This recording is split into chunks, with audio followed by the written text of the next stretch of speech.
Good morning student. Electrician और fitter प्रथम वर्ष के छात्रों के लिए वर्कशॉप कैलकुलेशन और साइंस विषय का हम लोग अध्याय 12 पढ़ना प्रारंभ किए हैं। इस अध्याय में इससे पहले हमने 4 वीडियो क्लासेस आप लोगों के लिए अपलोड किया है, जिसके बारे में मैं एक बार आपको थोड़ा सा रिवीजन अर्थात कहिए कि मैं आपको याद दिला देता हूँ कि क्या पढ़ाया है और आपको क्या पढ़ना था। तो लेक्चर ये जो अध्याय है इसमें हम लोग पढ़ क्या रहे हैं, मेंसुरेशन अर्थात की क्षेत्रमिति। इस अध्याय में हमने जो विभिन्न ज्यामितीय आकृतियाँ हैं जिनका कि इलेक्ट्रीशियन और फिटर ट्रेड के लिए बहुत ही बेहतर इस्तेमाल होता है प्रैक्टिकल में, तो आपको मेंसुरेशन क्षेत्रमिति आना चाहिए। हालांकि ये कहा जाए तो बिल्कुल गलत नहीं होगा कि आपको वर्कशॉप कैलकुलेशन में बिल्कुल दक्ष होना चाहिए एक अच्छा कारीगर बनने के लिए। तो हमारा प्रयास है कि मैं आपको आपके प्रैक्टिकल पार्ट से संबंधित जितने भी प्रश्न होते हैं उन तरह के प्रश्नों को हल कराया जाए।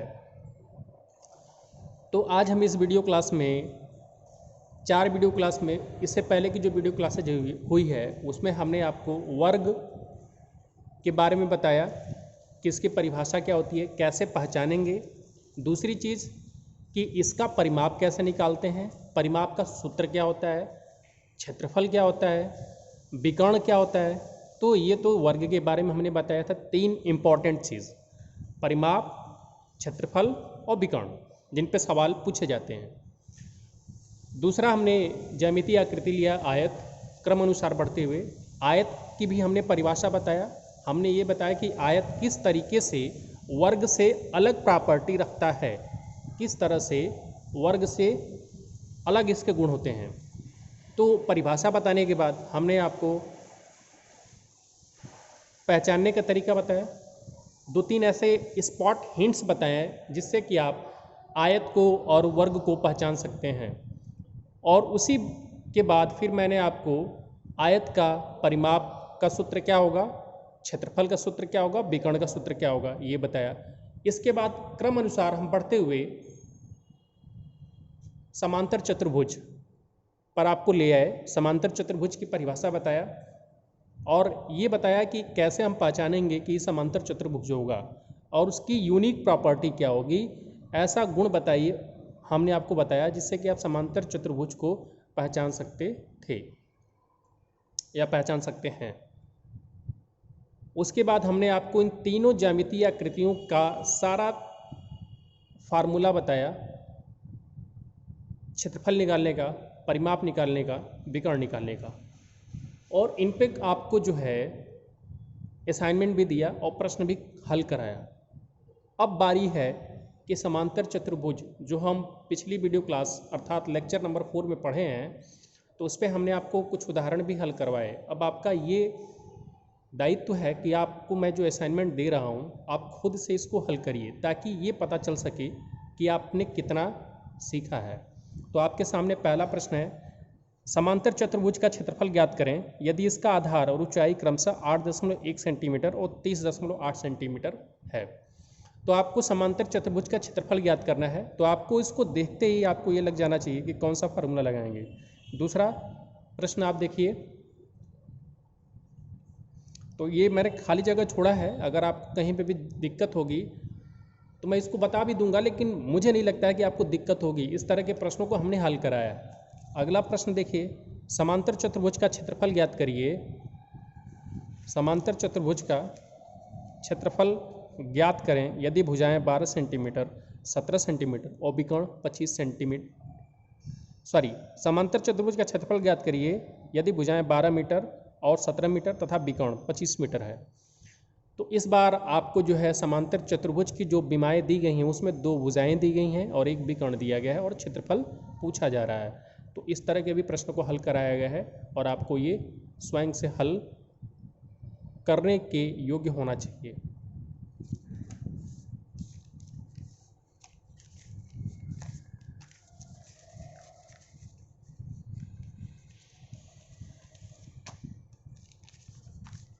अगला जो प्रश्न है देखिएगा, समांतर चतुर्भुज का आधार ज्ञात करें जिसकी ऊंचाई 12 सेंटीमीटर है और क्षेत्रफल 120 सेंटीमीटर स्क्वायर है। ये भी आपको हल करना होगा। अगला क्वेश्चन संख्या 4 दिखाई दे रहा होगा, समांतर चतुर्भुज की ऊंचाई ज्ञात करें जिसका आधार 40 सेंटीमीटर है और क्षेत्रफल 320 सेंटीमीटर स्क्वायर है। तो तीसरा और चौथा प्रश्न लगभग एक जैसा है, बस इसमें आपसे आधार पूछा जा रहा है और इसमें आपसे ऊंचाई पूछा जा रहा है और दोनों एक ही पैटर्न पे है। अगला जो क्वेश्चन है क्वेश्चन संख्या 5, थोड़ा ध्यान से पढ़िएगा कि एक जमीन का क्षेत्रफल ज्ञात करें यदि जमीन की भुजाएं समांतर चतुर्भुज के आकार की है। अब आपको इस प्रश्न में ये बता दिया गया कि ज़मीन है और वो किस आकार की है, समांतर चतुर्भुज के आकार की है और उसकी भुजाएं क्रमशः 24 मीटर और 28 मीटर है और विकर्ण 30 मीटर है।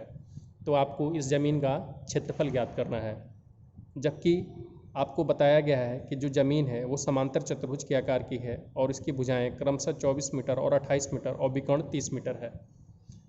आसानी से हो जाना चाहिए।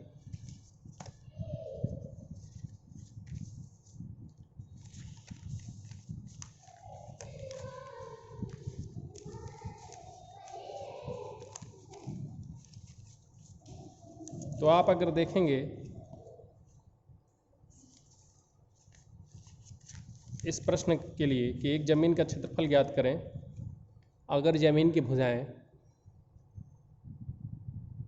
समांतर चतुर्भुज के आकार की हैं, तो समांतर चतुर्भुज की परिभाषा हमने क्या बताया था कि इसमें जो है आमने सामने की भुजाएं समांतर होंगी।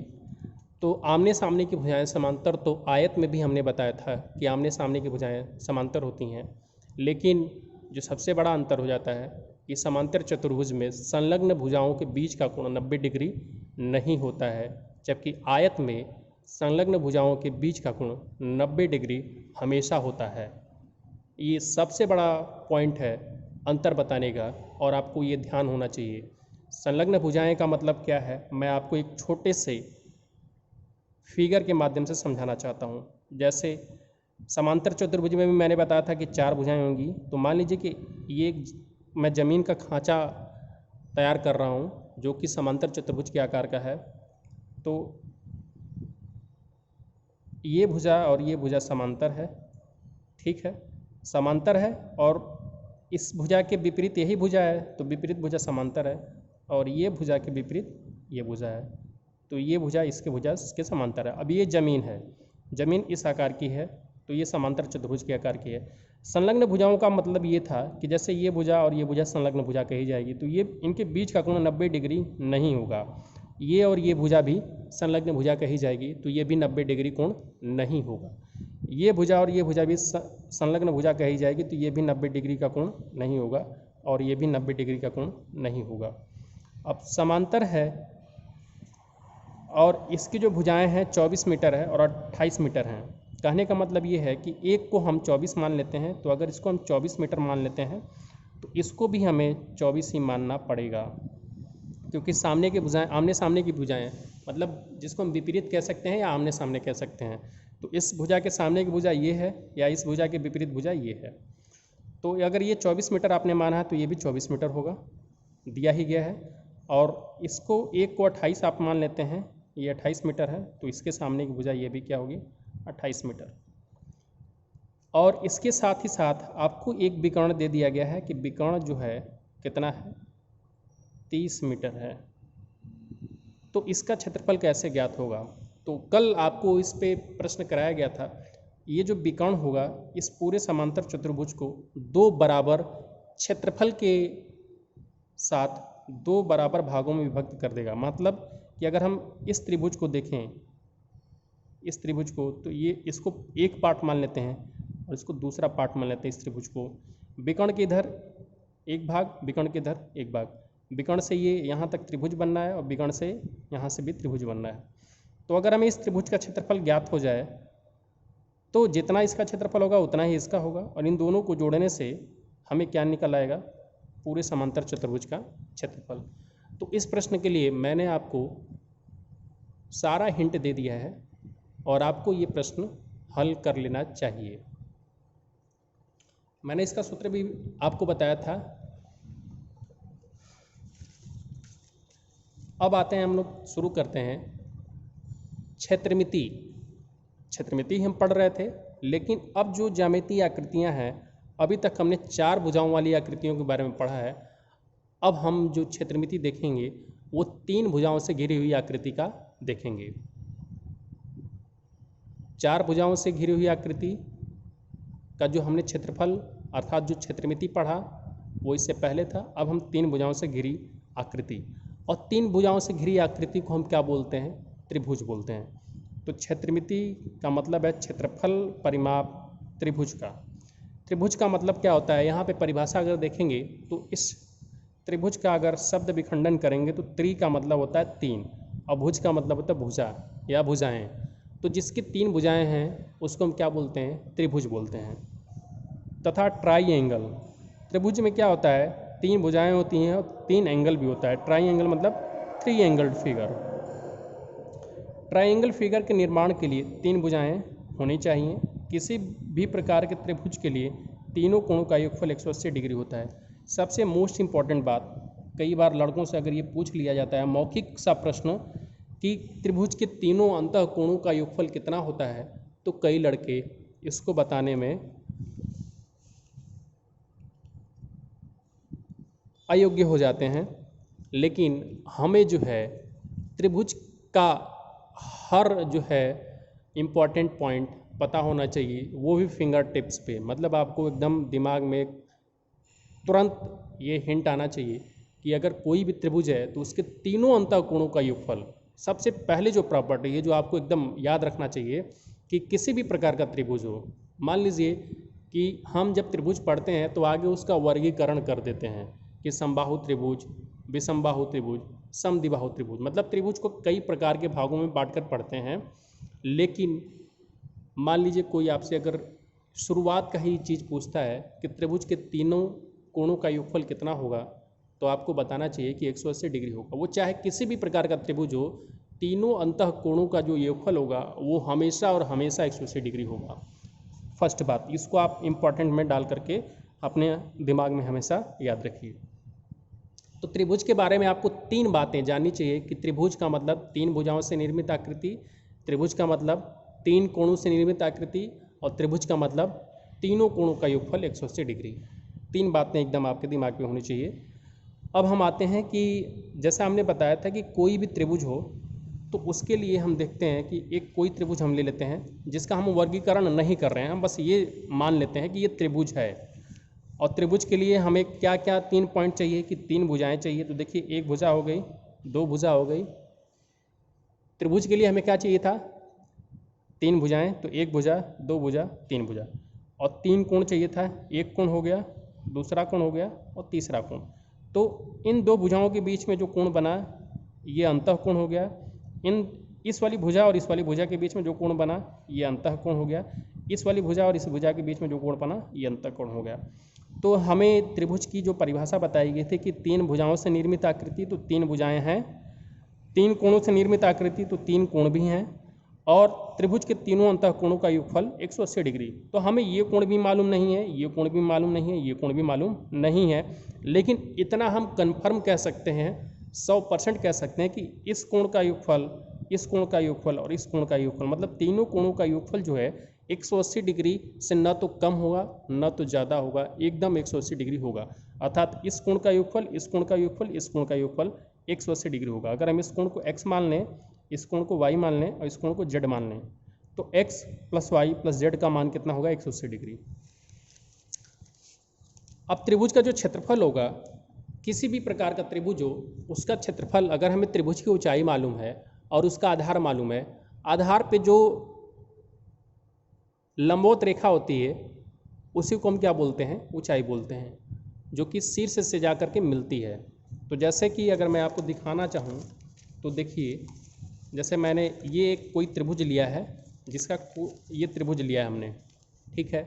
तो इस त्रिभुज में आपने देखा कि हमने इस भुजा को आधार मान लिया है, हमने इस भुजा को आधार मान लिया है। अब इस वाली भुजा के सामने का कोण क्या है, ये है।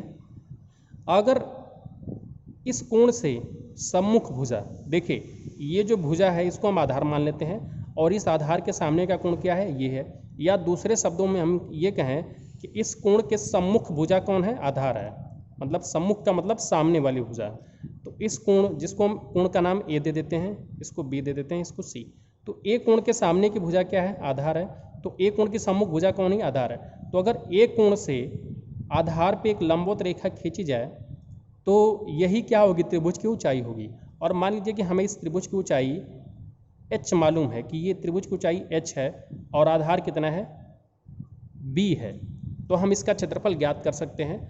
ये किसी भी प्रकार का त्रिभुज हो, चाहे वो समबाहु हो, चाहे विसमबाहु हो, चाहे समद्विबाहु हो, अगर हमें उसकी ऊंचाई मालूम है और आधार मालूम है तो हम उसका क्षेत्रफल 1/2 गुणे आधार गुणे ऊंचाई से मालूम कर सकते हैं। तो किसी भी प्रकार के त्रिभुज का क्षेत्रफल 1/2 गुणे आधार गुणे ऊंचाई से हम मालूम कर सकते हैं। इम्पॉर्टेंट बात है, दिमाग में हमेशा रखिए कि अभी हमने त्रिभुज के प्रकार बताया ही नहीं है, लेकिन हमने ये कह दिया है कि किसी भी त्रिभुज का आपको क्षेत्रफल मालूम करना है तो अगर उसकी ऊंचाई मालूम है और उसका आधार मालूम है, चाहे वो समबाहु त्रिभुज की बात हो जाए, चाहे विसमबाहु की बात हो जाए, चाहे समद्विबाहु की बात हो जाए, किसी भी प्रकार के त्रिभुज में ये नियम फिट बैठता है। अर्थात त्रिभुज का क्षेत्रफल 1/2 गुणे आधार गुणे ऊंचाई होता है। अब हम आते हैं त्रिभुज का वर्गीकरण करते हैं, जिससे कि हमें कुछ फार्मूले, सूत्र मिल जाएंगे और हमें उस प्रकार के त्रिभुज के क्षेत्रफल को ज्ञात करने में आसानी होगी। जैसे हम सबसे पहले बात करते हैं आइसोसेल्स ट्रायंगल, जिसको हम इंग्लिश में बोलते हैं आइसोसेल्स, और इसका हिंदी में मतलब होता है समद्विबाहु। तो हिंदी वाले मतलब को अगर आप अपने शब्दों में समझने का प्रयास करेंगे तो सम का मतलब होता है बराबर, द्वि का मतलब होता है दो, बाहु का मतलब भुजाएं। अर्थात ऐसा त्रिभुज जिसकी दो भुजाएं बराबर हो उसको हम क्या बोलते हैं, समद्विबाहु त्रिभुज। तो देखिए अब जो हम वर्गीकरण पढ़ रहे हैं, मतलब जो त्रिभुज के प्रकार पढ़ रहे हैं, तो ये जो है समद्विबाहु त्रिभुज, ये है तो एक त्रिभुज ही, लेकिन त्रिभुज को हमने वर्गीकृत कर दिया, मतलब एक छोटे से आधार में बांट लिया है। हमने उसका एक वर्गीकरण कर लिया है कि अगर दो भुजाएं बराबर हैं तो इस प्रकार के त्रिभुज को समद्विबाहु बोलेंगे। ठीक है, तो अगर ये देखिए कि इसकी दो भुजाएं, हमने एक त्रिभुज में 3 भुजाएं होंगी तो 2 भुजाएं को हमने बराबर दिखा दिया है और इसको हम नाम देते हैं ए बी सी। तो कोण ए के सामने की भुजा ये है और कोण बी के सामने की भुजा ये है और कोण सी के सामने की भुजा ये है। तो हमने भुजा ए बी को ए यूनिट दिखाया है, भुजा ए सी को भी ए यूनिट दिखाया है और भुजा बी सी को 2b यूनिट दिखाया है। तो इसका क्षेत्रफल कैसे मालूम होगा, तो हमने अभी इससे पहले ही आपको बताया था कि किसी भी प्रकार का त्रिभुज हो, चाहे समद्विबाहु, चाहे विसमबाहु, चाहे समबाहु, सब में ये वाला फार्मूला फिट बैठता है। तो इस त्रिभुज का, समद्विबाहु त्रिभुज का क्षेत्रफल भी हम इस फार्मूले से निकाल सकते हैं, अर्थात 1/2 गुणे आधार गुणे ऊंचाई से निकाल सकते हैं। तो अगर मान लीजिए कि यहाँ से हमने एक लंब डाल दिया आधार पे, तो और ये जो लंब है इसकी ऊंचाई हम मान लेते हैं कि h यूनिट है। ठीक है, और ये बेस कितना था, आधार कितना था, 2b था। तो ये जो समद्विबाहु त्रिभुज होता है, अगर हम इससे लंब डालते हैं तो ये आधार को 2 बराबर भागों में विभाजित कर देता है। एक नई प्रॉपर्टी है जो आपको समझ में आनी चाहिए कि अगर आधार हम इसको मान लेते हैं और 2 जो बराबर भुजाएं हैं ये और ये हैं, तो 2 बराबर भुजाओं के बीच का जो कोण है उस कोण से अगर हम एक लंब डालते हैं तो ये आधार को 2 बराबर भागों में विभाजित कर देता है। तो हमने इस आधार, इस त्रिभुज, समद्विबाहु त्रिभुज के आधार को 2b यूनिट माना था। तो जब हम यहाँ से लंब डाल रहे हैं तो ये 2 बराबर भागों में विभाजित करने का मतलब ये है कि इधर भी b यूनिट हो जाएगा, इधर भी b यूनिट हो जाएगा, तभी तो 2 बराबर भागों में बटेगा। क्योंकि अगर इस पूरे आधार को हम 2b यूनिट मान लेते हैं तो यहाँ से ये जो लंब है इसको इधर भी समान दूरी है, इधर भी समान दूरी है, तो ये भी बी हो जाएगा, ये भी बी हो जाएगा। अब समद्विबाहु त्रिभुज का क्षेत्रफल कैसे होगा? 1/2 गुणे आधार गुणे ऊंचाई, जहाँ पे आधार कितना है 2b और ऊंचाई कितना है h, तो यहाँ से हम निकाल लेंगे 1/2 गुणे आधार गुणे ऊंचाई से। या समद्विबाहु त्रिभुज का क्षेत्रफल एक और तरीके से निकालेगा, 1/2 आधार कितना है 2b और h का मान कैसे निकलेगा? चूँकि ये 90 डिग्री का कोण बनना है तो ये कर्ण हो गया, ये आधार हो गया, ये लंब हो गया। तो कर्ण के वर्ग में से आधार का वर्ग घटा देंगे तो आपको लंब का वर्ग मालूम हो जाएगा, और लंब का वर्ग मतलब ऊंचाई का वर्ग, लेकिन हमें केवल ऊंचाई चाहिए। तो ऊंचाई निकालने के लिए कर्ण का वर्ग में से लंब का वर्ग घटाएंगे और उसका वर्गमूल ले लेंगे। ये देखिए हमने किया क्या है कि 1/2 गुणे आधार, आधार 2b हमने माना ही था, आधार हमने कितना माना है 2b, और ऊंचाई कैसे निकल रहा है? वर्गमूल लेने पे, किसका वर्गमूल लेने पे? कर्ण के वर्ग में से आधार का वर्ग घटाया और उसका वर्गमूल ले लिया, तो ये ऊंचाई हो गई। तो 1/2 गुणे 2b गुणे a square minus b square, ये हमारा फार्मूला बन गया।